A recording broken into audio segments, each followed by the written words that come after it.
So this tenant just flat out lied to us about how much money they made, and thankfully Gabby caught it during the screening process. Yeah, we had a really great tenant come in and view the property.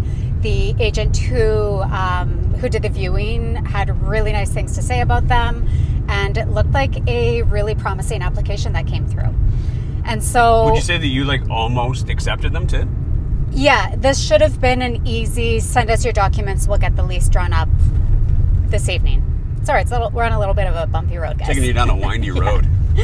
Going down basically a mountain in Vernon. Anyways, yeah, so it should have been easy. Let's check your documents. Let's get this going. We'll get you guys the lease in the next hour type of situation. However, it's like a roller coaster. However, as the documents started coming in, I started questioning, hold on, okay, let me go back to this application. Okay, let me check these documents. Something isn't adding up. Well, what was it that what was the red flag? What was the... Well, the first document I pulled up was the credit report, which was fantastic. Actually, great credit, high 700s. I think it was like 795. So almost as good as you can get for credit. Yeah. And that's kind of rare these days. So I was like, hey, check mark, cha-ching, this is good. But what happened was, as I started verifying the income, so I was looking at pay stubs that they had sent through and trying to match up how much they said they were earning compared to what I was receiving as verification. And I started doing some math, and I'm going, this doesn't add up. And I was like, okay, wait, I don't think we've received the second applicant's income documentation. So I started going back and forth and started asking some questions, trying to make the math add up. And I started to realize there was some cracks in the foundation. Okay. So that's not a very good joke to make in our line of work in this industry. That is not a good, funny joke. And I think that you need to never use that. Take that back and never use that joke ever again. Okay. We do not want cracks in our foundation. No cracks in the foundation. But this is indeed what it felt like was happening. It felt like we were starting to see some cracks, and I was trying to make things add up that simply weren't there.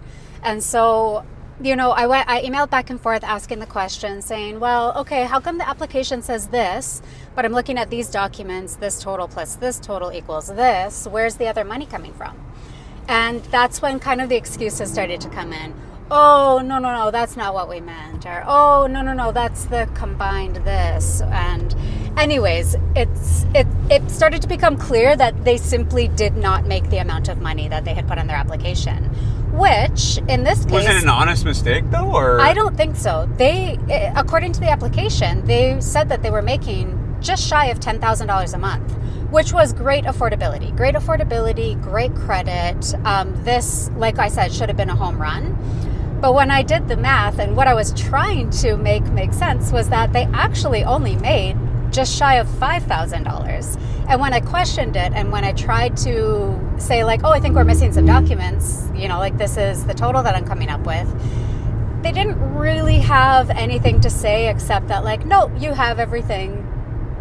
And that was kind of it. Oh, okay. So I'm not sure if they just flat out lied and were trying to make their application look good, not thinking we would check everything, or if there was some sort of misunderstanding, but they certainly didn't take ownership for the misunderstanding and didn't try to make it better. So when you asked them, they just kind of shoulder shrugged you? Yeah.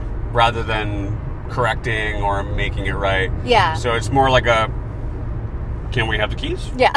Exactly. And your response was they just simply can't afford the place. And what we don't want to do is, it's great that they had great credit, it's great that they think they can afford the place, but we are experienced landlords who more or less know what the affordability should be in order for us to make sure they can afford it, and that they'll be able to make their rent payments, and that we'll have a happy landlord-tenant situation where they can stay for a long time and afford that. The last thing we want to do is say okay, well, if you think you can afford it, sure, here's the keys.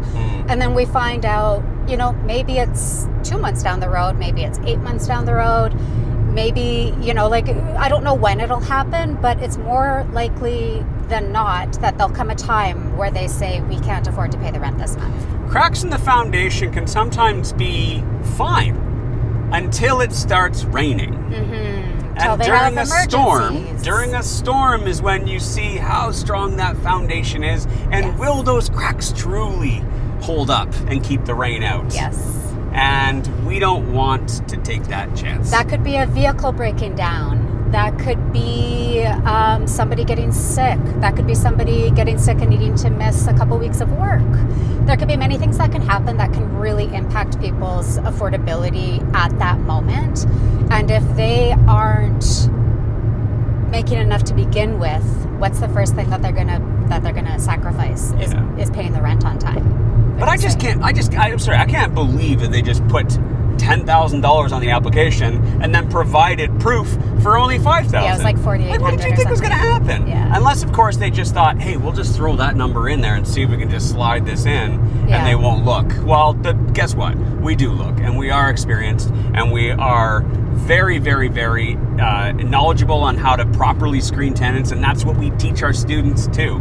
Is because when somebody, I hear so many people like, my tenant did this, or never own rental properties because your tenants are just going to never pay the rent and trash the place, and I laugh at them because I'm like, yeah, for you.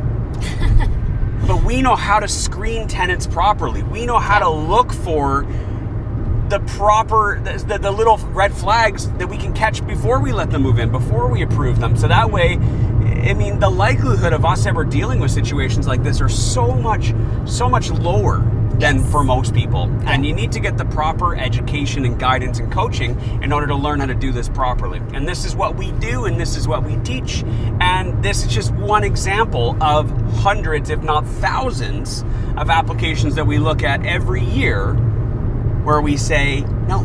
Yes, exactly. Yeah. And if you want to be able to screen tenants the same way that we do and know all the things that you should be checking for, keep tuning into this channel, because we're going to keep talking about things that we experience every day and how we handle them. So stay tuned for the next one. We'll see you back here.